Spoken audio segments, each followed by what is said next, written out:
Bismillah wa salatu wa salamu ala Rasulillah wa ala alihi wa sahbihi ajma'in. Assalamu alaikum wa rahmatullahi wa barakatuh, and welcome to Amazed by the Quran, a series in which I'd like to share with you what I find amazing about the Quran. Today I want to talk to you about two prophets and their unique manners. These two prophets are Ibrahim and Musa alayhim as-salam, as described in a very subtle way in Surah Ash-Shu'ara. Surah Ash-Shu'ara is surah number 26 of the Quran. So let me first tell you some things about the surah and how it's laid out. This surah is actually made up of, it dedicates quite a bit of its space to the narrative between Musa alayhi salam and Fir'aun first, Moses and Pharaoh, the debate between the two of them. And then it switches over and talks exhaustively about different prophets and how what they had to tell their people was identical. So the passages in the surah actually repeat themselves quite a bit. So one of the things that the prophets keep saying to their people is وَمَا أَسْأَلُكُمْ عَلَيْهِ مِنْ أَجْرٍ. I'm not asking you, for any compensation for what I'm telling you. I'm not looking to get paid by you for preaching you to this message to you. In ajri illa ala Allah, or in ajriya illa ala Allah. My compensation is I'm only relying for it on Allah. I only depend on Allah for that compensation. Rabbil Alameen, the master of, or ala Rabbil Alameen, the master of all the peoples, of all the nations. In other words, these prophets they continuously say, I'm not asking you for money. I'm not asking you for money. I'm not asking you for money.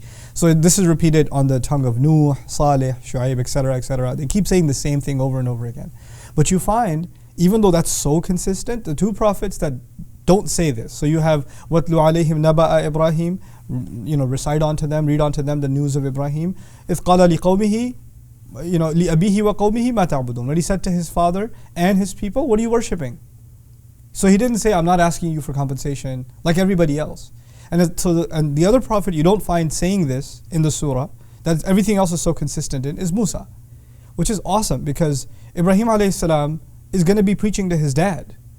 And his dad raised him. And his dad spent money on him. So it's really rude and obnoxious to say, I'm not asking you for money. Well, you already have. I've already raised you. You've already lived under this house. Every night that you go to sleep under this roof is me spending money on you. So he understands that his father has actually made sacrifices, financial sacrifices for him. So he's not going to bring that up like all the other prophets did. This is part of his mannerism. We're learning that there's yes, the message of all prophets is the same, but there's sensitivities.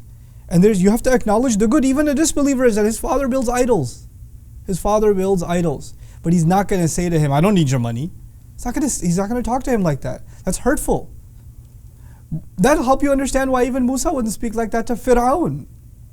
He's not going to come back after years, receive revelation up on a mountain, come back storming into the castle and say, I'm not asking you for money. Why not? Because he was raised there. He lived there his whole youth. He was taken care of, and his mom was taken care of. وَتِلْكَ نِعْمَةٌ تَمُنُّهَا عَلَيَّ. As a matter of fact, he says, that is in fact a favor that you've done for me. He acknowledges the favor. The point here, first of all, is to highlight the subtlety and the craft with which the message of Islam is to be delivered, on the one hand. But on the other hand, for believers in general, the amazing lesson being taught here is, just because you're preaching even the worst enemy of Islam. I mean, these are two of the worst, right? I mean, this person is in charge of building idols for his people, and then, I don't have to describe to you how epic the evil of Fir'aun is. And yet, in both of their cases, if there's a good to be acknowledged, or if something shouldn't be said because it's just not right, your anger towards them shouldn't get you to say it. And the strength with which you want to deliver the message to them shouldn't get you to just say something about them or something to them that it's not befitting. Subhanallah. Our manners are timeless. The message is timeless, but the manners with which the message is to be delivered is also timeless. We can never compromise it. Don't get overzealous in trying to get a point across and say things you're going to regret, especially to loved ones, especially to family. That's when our filter goes off, right? It's easy to get frustrated with family and say things that you would never say to anybody else. Never say to anybody else. And that's why you have to be extra sensitive when you talk to your family. May Allah Azza wa Jal give us the wisdom of these remarkable prophets and help us share the message of this beautiful deen with loved ones in a way that will make them love our manners before they even love the message we have to share.